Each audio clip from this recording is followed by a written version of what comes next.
Mis à part le manque de capacité, Monsieur Fassifiri, il y a aussi le problème de la qualité des réseaux. Quel est votre souhait aux opérateurs privés ici présents? Oui, c'est une question extrêmement importante et c'est pour moi l'occasion de rappeler ce que nous sommes en train d'entreprendre avec les sociétés sœurs opérateurs d'énergie et entre gouvernements. Et je dis ça aussi à la question que vous avez posée à Monsieur le ministre Borloo sur quelle Europe pour l'Europe et où en est le Power Africa. Power Africa est en train de réussir à partir d'Afrique du Sud vers les pays de l'Est de l'Afrique parce qu'il y a des réseaux d'échange d'énergie consistants importants et donc beaucoup de choses se font dans les investissements en production et qu'il y a donc un pool dans ces régions qui fonctionnent. Alors notre grande chance aujourd'hui, c'est que ça bouge beaucoup en Afrique de l'Ouest, en Afrique centrale et en Afrique du Nord. Il y a des stratégies, on les entend même aujourd'hui à Casablanca, pays qui sont très clairs par rapport à la dynamique de croissance espérée avec les programmes qui sont entrepris. Donc, au point de vue du transport, notre expérience à nous, au Maroc, nous avons un réseau de transport sur lequel nous avons beaucoup investi. Nous avons les interconnexions avec l'Europe en 400 kV, les autoroutes que nous sommes en train de renforcer. Nous avons les mêmes autoroutes avec nos voisins en Algérie et en Tunisie et nous travaillons pour nous relier à la Mauritanie et la Mauritanie travaille elle-même pour se relier au Sénégal dans le cadre du pôle Afrique de l'Ouest et en Afrique centrale autour depuis la Côte d'Ivoire jusqu'au Cameroun, il se passe beaucoup de choses. Nous disons, bien sûr, le travail d'électrification doit se faire en urgence. Et là, vous m'avez permis de raconter une anecdote. Quand on a voulu lancer l'électrification rurale, les fameux 10 $ qui ont fait le tour du monde sont sortis d'ici. On a dit, c'est quoi le coût de la non-électrification? Et on a fait une étude dans les villages et on s'est rendu compte que le pétrole lampant, la batterie qu'on recharge au souk, les bougies, c'est à peu près 100 dirhams de dépenses. Et on s'est dit, un village électrifique, quelle est la facture moyenne? Et on a trouvé que c'était environ 60 dirhams. Donc il reste une possibilité de participation de l'usager de 40 dirhams. Alors nous, on a appelé ces 40 dirhams un œuf par jour, un poulet par mois. Donc le mode de financement, on était tellement modeste dans l'approche qu'aujourd'hui, évidemment, les choses sont différentes avec les grands programmes d'interconnexion dont je parle. Les interconnexions, ça permet quoi? Ça permet des échanges. Nous, on adore ça, les électriciens. Échanger. Les différences d'horaire, les différences de pointe, etc. Et comme j'ai dit au Maroc, en particulier, grâce à l'électrification rurale, notre pointe n'est plus le soir uniquement. La pointe elle est de 10 h du matin à 4 h de l'après-midi. C'est une pointe de pays développée. Et donc, ça coûte excessivement cher de répondre à cette demande longue, parce que le soir, c'est juste entre la prière de Maghrib et la prière de l'Acha. Alors que là, c'est beaucoup plus long. Et d'ailleurs, les bouillons qu'on prend de temps en temps, nous, opérateurs, c'est parce qu'on utilise des moyens de production chers pour répondre à ces demandes nouvelles. Or, les énergies renouvelables, la stratégie de Sa Majesté, les recommandations, la stratégie énergétique lancée par Mme Bartala en 2009 a mis les énergies renouvelables dans une place importante dans le mix énergétique. Donc, les espaces. Donc, notre programme Maroc est connu. Le solaire, l'éolien, l'hydraulique, on va sur des énergies renouvelables de manière importante. On rajoute le gaz naturel. Le gaz naturel est le meilleur moyen de jouer sur les intermittences des énergies renouvelables. Parce que leur défaut, le soleil il est là le jour, il n'est pas là la nuit. L'éolien, il y a du vent de temps en temps très fort et parfois il est moins fort. Et donc l'introduction du gaz naturel est quelque chose de fondamental. Donc le Maroc a son plan gaz. Or la chance de l'Afrique, c'est qu'elle a des énergies renouvelables partout, extrêmement denses, et aussi une ressource en matière de gaz naturel. Donc l'idée, c'est au lieu de faire partout des terminaux LNG pour exporter le gaz naturel qui vient d'être découvert au sud de la Mauritanie, au nord du Sénégal, dans tout le golfe de Guinée, c'est exporter de l'énergie électrique renouvelable. Alors imaginez lorsque tout le monde sera interconnecté, notre réseau à nous, l'Europe, et c'est ça le rôle que peut jouer l'Europe. L'Europe doit tirer vers elle l'Afrique de l'Ouest. L'interconnexion en 400 kV depuis l'Afrique de l'Ouest jusqu'en Europe. L'Europe a faim d'énergie verte et nous avons des espaces extraordinaires qui vont s'ouvrir grâce à ces interconnexions. Imaginez les capacités de production solaire et éolienne qu'il peut y avoir sur les provinces du sud marocaines, sur la Mauritanie, sur le Sénégal, sur la Guinée, etc. Donc ça c'est un deuxième argument. Exporter le gaz sous forme d'électricité, exporter de l'énergie verte et gérer les intermittents. Mais le rôle qu'on peut jouer, nous tous, je m'excuse, je suis un peu bavard, parce que c'est tellement intéressant, et vu la qualité du parterre qu'on a devant nous, et les messieurs qui sont ici, qui ont pris la parole, c'est de dire l'Europe doit jouer un rôle de renforcement dans les interconnexions aussi. Le Power Africa ne peut intervenir et faire ce qu'ils font en Afrique de l'Est que lorsque nous serons mieux organisés. C'est vrai, il y a un problème de gouvernance, mais la gouvernance est dépassée. Nous, au Maroc, l'Office national de l'électricité encourage les entreprises marocaines qui travaillent avec lui et mondialisées à investir dans la production dans ces pays. Les banques marocaines ont la capacité d'accompagner et de prendre une part des risques financiers de ces projets. Nous disons, nous voulons prendre notre part du risque aussi. Nous sommes prêts à acheter de l'énergie électrique produite par les énergies renouvelables en Mauritanie, au Sénégal, au Mali. Et donc, pour créer la dynamique de sécurisation des systèmes de production. Donc, les interconnexions, c'est le cœur d'un système électrique. Et bien merci beaucoup, monsieur. Voilà,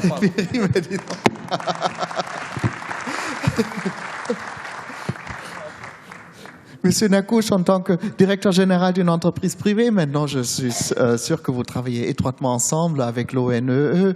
Donc, quelle est la division du travail entre le secteur privé et le secteur public pour améliorer la qualité des réseaux? Que peut-on faire là? Si vous permettez, je vais répondre d'abord à la question du réseau, donner mon point de vue après.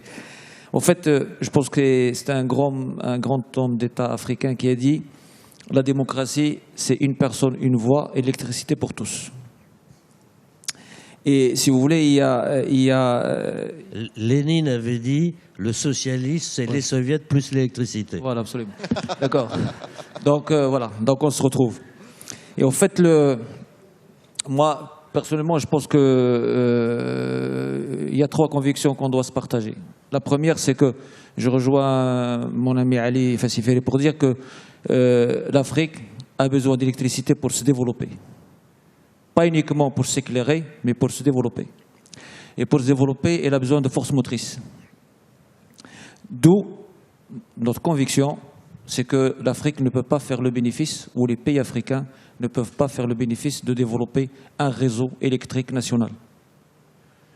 C'est-à-dire aujourd'hui, c'est très bien les solutions de smart grid, de décentraliser, tout ça, mais aujourd'hui, moi je pense que quand on voit l'expérience au Maroc et qu'on voit même ce qui se passe dans les pays développés, aujourd'hui, moi j'imagine mal une Afrique se développer, s'électrifier sans avoir une vraie infrastructure et un vrai réseau de transport et de distribution.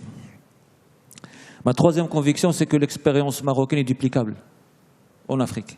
C'est-à-dire qu'aujourd'hui, avec une volonté politique, avec une solidarité citoyenne et avec la mobilisation de financement approprié, je suis persuadé que tous les pays africains peuvent électrifier correctement leur pays. Donc, réseau national de transport, et à mon avis, est un préalable à l'électrification efficace et utile pour le développement de l'Afrique. Le fonds de soutien dont parle M. Bourlot serait le bienvenu, mais mon deuxième message, c'est que les pays africains doivent d'abord compter sur eux-mêmes pour électrifier leur pays.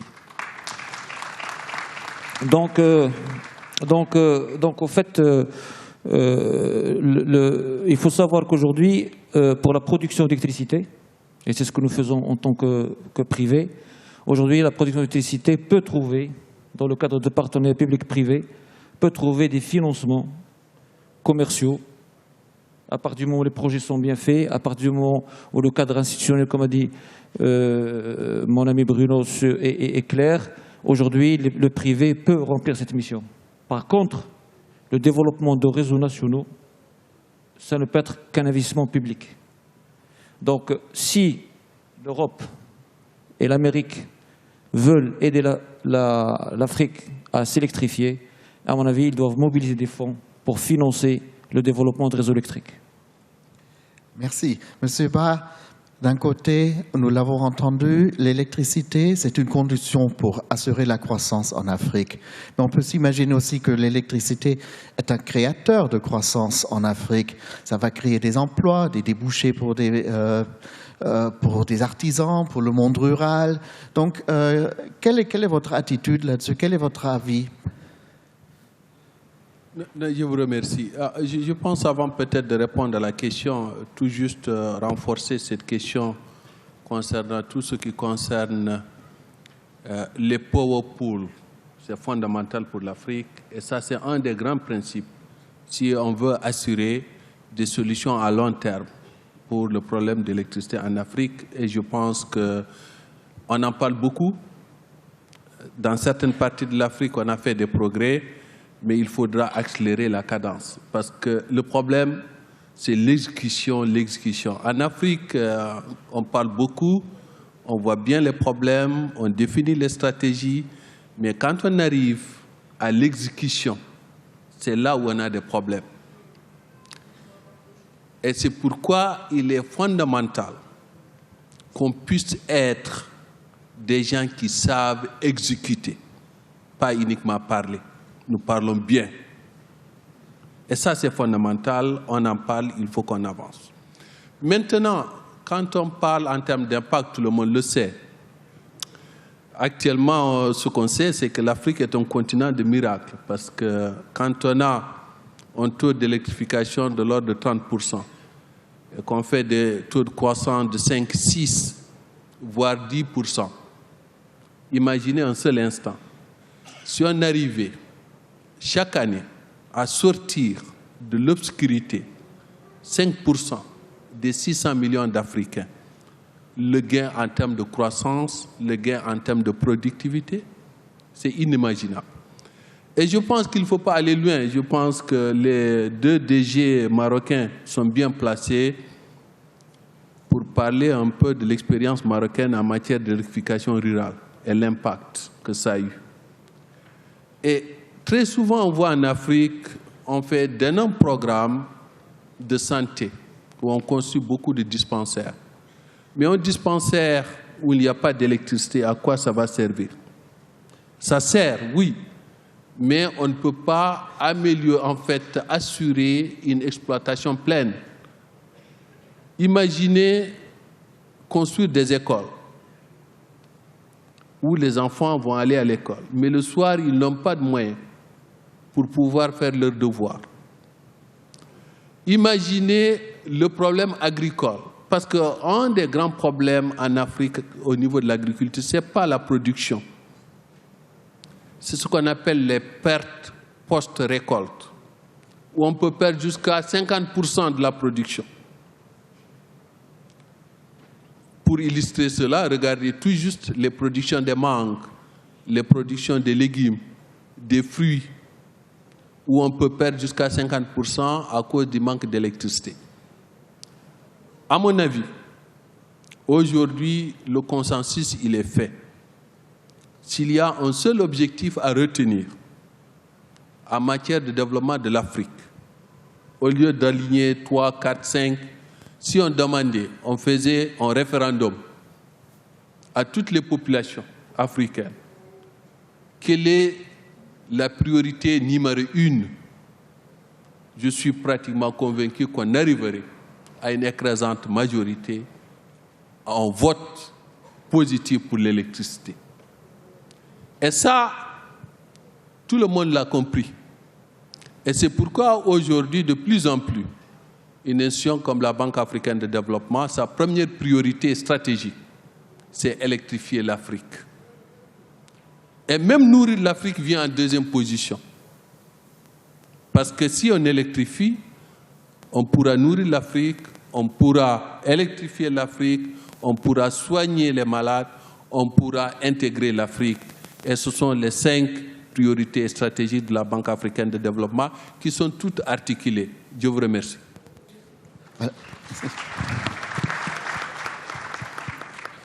Donc, Monsieur Mondo, vous avez entendu le message. Donc, il faut améliorer les conditions de vie et de travail des populations rurales. Vous représentez un grand groupe, quand même, un grand producteur. Est-ce que vous dites que ça nous dépasse? Nous ne sommes pas dans la mesure de créer des installations de production d'électricité à la campagne et nous avons besoin de grandes centrales et de grands réseaux? Ou est-ce que l'industrie privée peut apporter une solution au monde rural et justement, comme M. Borloo a relevé, pour que les gens à la campagne puissent vivre à la campagne et ne soient pas obligés de se lancer dans un destin incertain dans les villes? Merci de me poser cette question. Je voudrais dire que de façon générale, c'est un mix de tout. Il est nécessaire que nos villes disposent de capacités suffisantes pour générer la valeur requise pour parfois subventionner l'extension des réseaux vers les campagnes. Donc, le développement global de nos pays est nécessaire pour pouvoir attirer vers ce développement nos campagnes. Donc, notre groupe intervient, j'allais dire, dans tous les domaines. Nous faisons des centrales à gaz extrêmement grosses, centrale d'Azito, 430 MW en Côte d'Ivoire, centrale de Kribi, 216 MW au Cameroun. Nous avons des centrales plus petites ou solaires en Afrique du Sud. Donc, et nous travaillons actuellement en des cas où, parce que les zones sont reculées, vous avez des centrales thermiques que nous voulons coupler avec des centrales solaires. Donc ça, c'est un projet, une responsabilité sociale. C'est-à-dire au-delà d'apporter aux grandes villes l'énergie suffisante, trouver des solutions pour limiter le coût de l'électricité en zone rurale. Donc c'est ce couplage qui me paraît important. Je voudrais quand même ici dire que souvent, trop souvent on parle d'argent quand on veut dire l'électrification de l'Afrique. Il manque de l'argent, ce qui est loin d'être le cas. À la porte de l'Afrique cognent des investisseurs tous les jours. Je voulais dire, au commencement était le projet. Il faut de bons projets, bien structurés, qui requièrent des ressources humaines. Parce qu'aujourd'hui, les meilleurs développeurs ne sont pas toujours concentrés sur l'Afrique. Donc, attirer les meilleurs développeurs, structurer des projets pour qu'ils soient bancables, n'est-ce pas, est une nécessité. Et je voulais dire qu'en tant qu'Africains, nous ne devons faire aucune réserve. C'est-à-dire, nous ne devons pas uniquement dire que tout seuls nous allons y arriver. Nous devons accepter toutes les initiatives qui permettent que des ressources supplémentaires, le savoir-faire, l'argent requis pour le développement se dirigent de plus en plus vers l'Afrique. Et donc, c'est vrai qu'ici, nous avons beaucoup, pour son expérience, appelé le ministre Borloo. Ce qui est important ici, c'est l'audience qu'il crée pour le problème également. Aujourd'hui, par ces initiatives, tout le monde se tourne vers l'Afrique et sait qu'il est nécessaire. Il est nécessaire et urgent que nous participions à ce concert des nations avec fierté, parce que la production grandit en Afrique et le savoir-faire existe. Et l'électricité permettra définitivement, j'allais dire, que notre contribution à cette croissance soit plus grande. Et notre groupe, le groupe Globeleq, s'inscrit définitivement dans cette logique. Merci. Merci beaucoup. Merci beaucoup pour toutes vos contributions. Nous voulons aussi donner au public l'occasion de poser des questions. Et puis, voilà.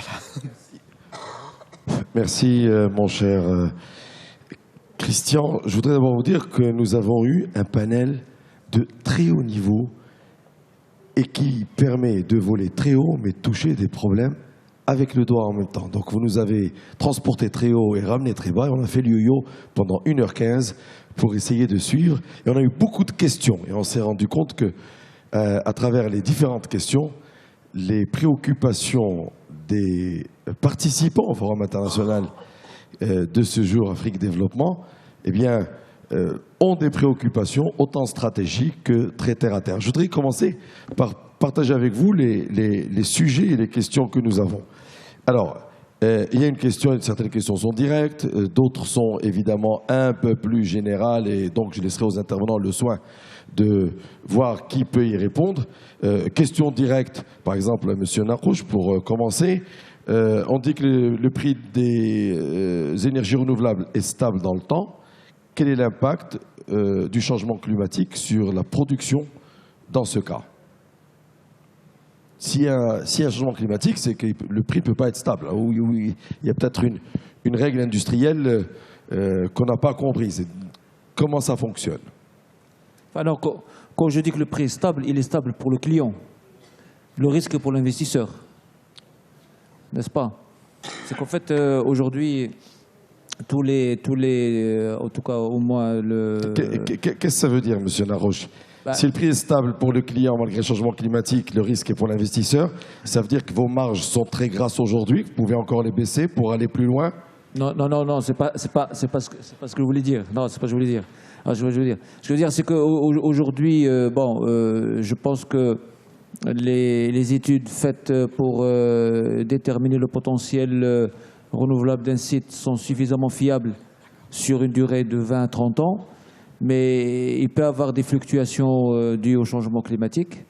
Mais ce que je voulais dire, moi, c'est qu'aujourd'hui, tous les projets que nous faisons, nous avons avec nos clients, qu'ils soient publics ou privés, un prix contracté sur au moins 20 ans. OK. Voilà. Merci. Un complément de réponse chez vous, M. Bensasson?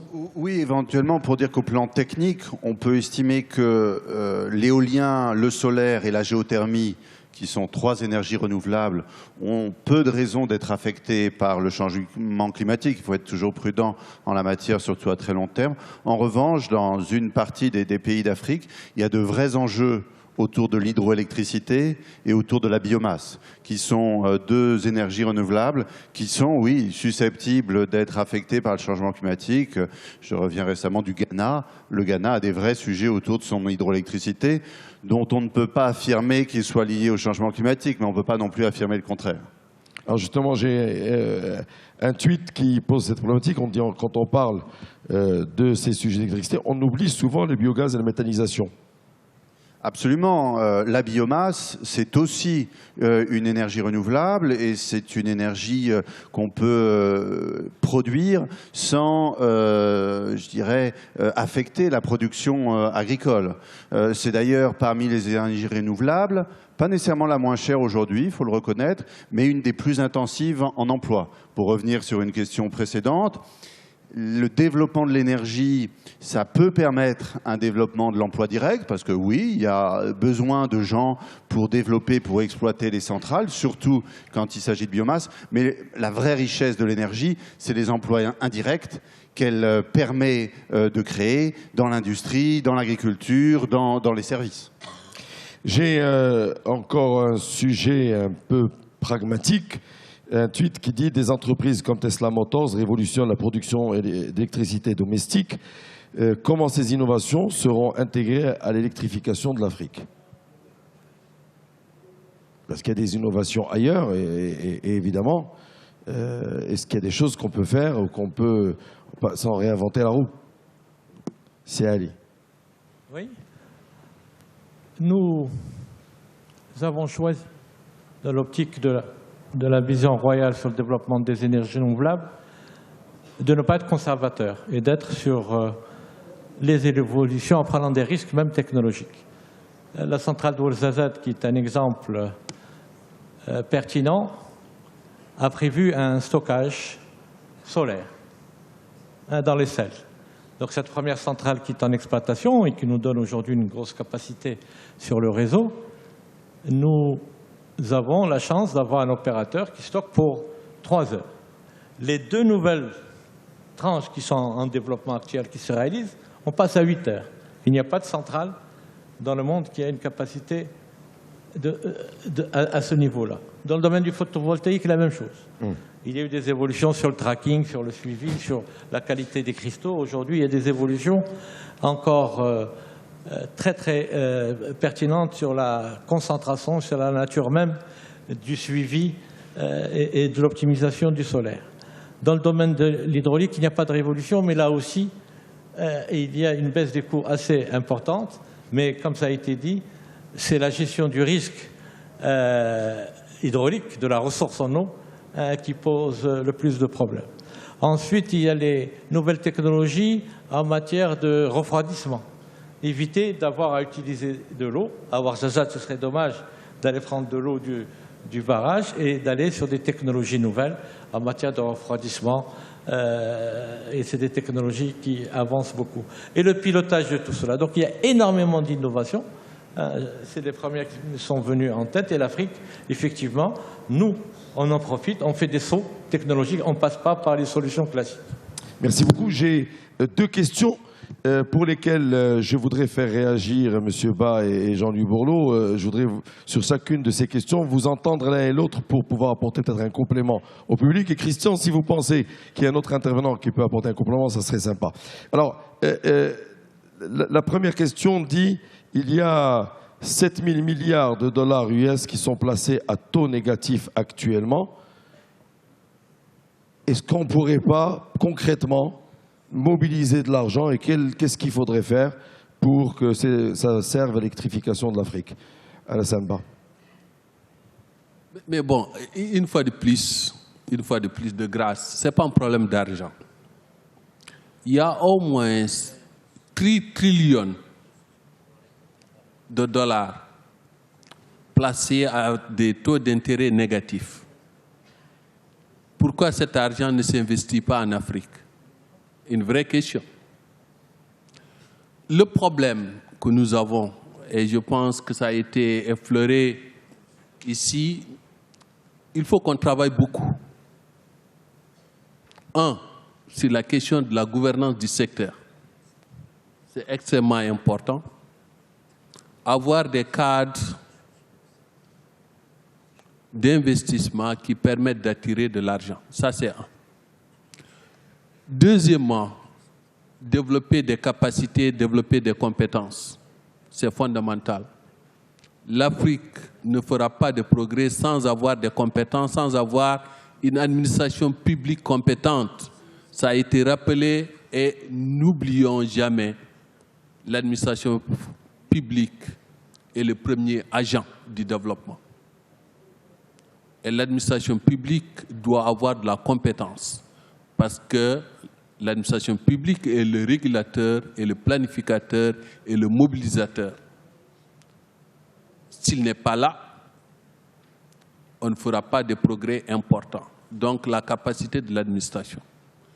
Troisièmement, un domaine extrêmement important, c'est la bancabilité de nos opérateurs historiques, fondamentale. Aujourd'hui, de plus en plus, il y a des possibilités de PPP, mais tout est basé sur les accords d'achat. Mais qui achète? C'est l'opérateur historique. Mais s'il n'est pas solvable, personne ne risquera à faire des investissements.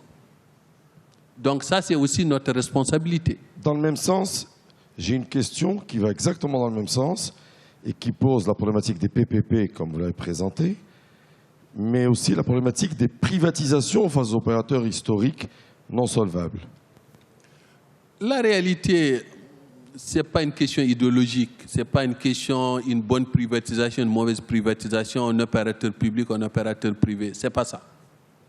L'essentiel, c'est d'avoir une entité compétente,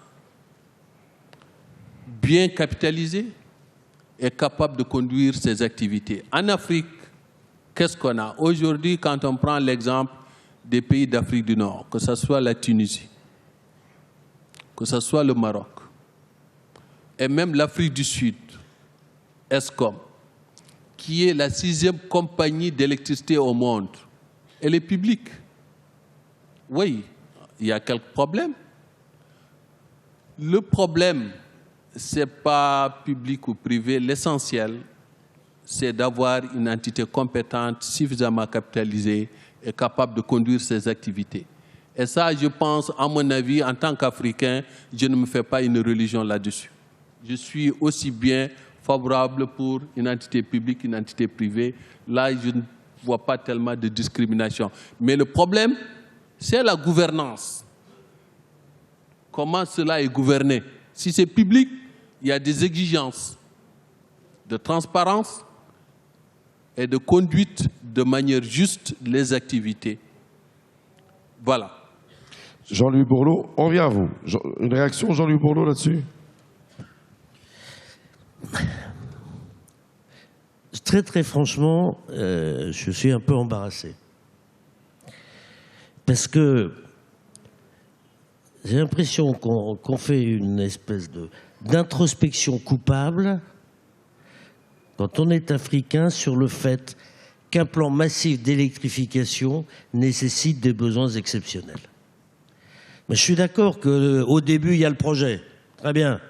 Enfin, s'il n'y a pas 150 millions de fonds propres mis par la Guinée sur des indemnités récupérées sur les minerais au Brésil, il n'y a pas qu'à l'État. Et Swapiti, dans 3 mois, c'est pas lancé s'il n'y a pas 400 millions d'euros, enfin de dollars, de fonds propres qui sont de la subvention. Il y a une idée fausse. Enfin, c'est ce que je crois en tous les cas. J'ai peut-être tort. L'idée fausse, c'est qu'un plan massif d'électrification se fait que sur de la rentabilité de l'equity ou du remboursement d'emprunts. Ça ne s'est fait comme ça nulle part au monde, ni aux États-Unis en 1930, où il y a une caisse fédérale de subventions marginales pour rendre soutenables les projets. Ni en Russie, ni en France. C'était pas rentable, apparemment, d'électrifier l'Auvergne. C'est bien par la surrentabilité de Paris qu'on a électrifié l'Auvergne. Quand on a lancé les grands canaux, l'hydroélectricité ou le nucléaire français, je suis navré, il y a une part d'écluse d'investissement public pour permettre ensuite le remboursement de tout ça. Le problème, à la fin de la journée, on ne peut pas à la fois dire les opérateurs sont sous-capitalisés, c'est vrai. Il n'y a quasiment pas un opérateur en Afrique aujourd'hui qui a les fonds nécessaires à son fonctionnement. On dit il gère mal. Enfin, il n'y a pas que des imbéciles qui gèrent. Enfin, si tout le monde gère mal, c'est qu'il y a peut-être un problème de solvabilité, de rentabilité.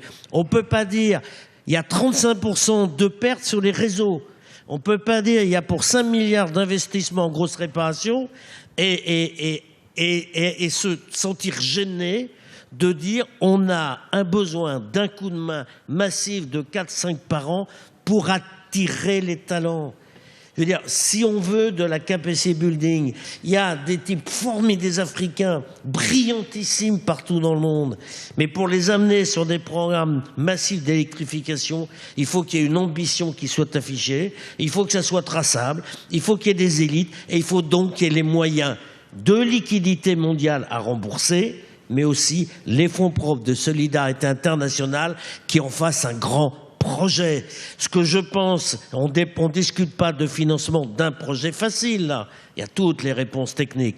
Est-ce qu'on lance mondialement ce projet pour une guerre comme celle-là, que l'on perd?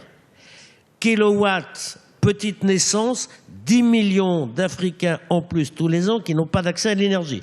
La course est perdue. Donc, si on fait une bataille comme celle-là, excusez-moi de dire, pour moi, il y a un objectif, un chef, les moyens appropriés et les équipes qui vont avec. Merci. Frédéric Mvondo voulait rajouter quelque chose. On va passer à la question suivante avant de conclure.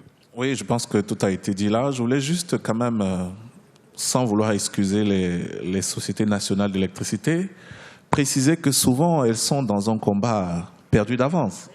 Le tarif et tout ça, le niveau de vie des populations qui sont incapables parfois de payer le tarif qui leur est proposé. C'est un vrai combat et je vois que la force publique est définitivement nécessaire. Et quand on parlait de gouvernance aussi, le respect et la nécessité parfois d'appliquer les règles d'augmentation tarifaire et tout ce qui va avec. Donc sans aller plus dans les détails, je crois que je rejoins clairement la dernière intervention du ministre. Messieurs, je voudrais, avant de vous remercier, juste partager avec vous quelques autres tweets qui, eux, à mon sens, ne posent pas de questions, mais je me fais le plaisir de les partager. En fait, dire à la Zanba, vous avez fait mouche parce que votre expression « on parle bien en Afrique, il faut qu'on exécute mieux » a été reprise et retweetée. Donc le message, je crois, est passé. Dans le même sens, Jean-Louis Borloo, la question d'électrification, alors ça a été repris, traduit en anglais par la personne qui l'a tweeté. Electrification is not about funding, it's about good planning and we need professionals on technical level. Donc le message est aussi passé. Ali Fassiferi, la poule et l'œuf, c'est très bien passé aussi parce qu'on dit et où est le mouton. Voilà. Voilà. Mesdames, Messieurs, je voudrais vous demander d'applaudir tous nos panélistes ce matin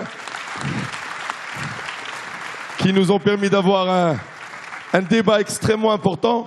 Je voudrais juste dire que ce sujet, en fait, est à son début. Et nous n'avons pas exploité tout ce qu'on peut exploiter, que ce soit de la part des intervenants ou au niveau du sujet. Et il mérite bien, évidemment, qu'en Afrique, on garde des lumières dessus. Excellente continuation. On va faire une pause café. On se retrouve dans quelques instants. On va avoir des grands témoins et on aura le prix de la coopération Sud-Sud. Chers téléspectateurs, vous venez donc d'assister à un panel réunissant des acteurs politiques et économiques du continent africain et d'ailleurs, dans le cadre toujours de ce forum Afrique Développement qui se déroule actuellement à Casablanca, au Maroc. Restez sur Africa 24.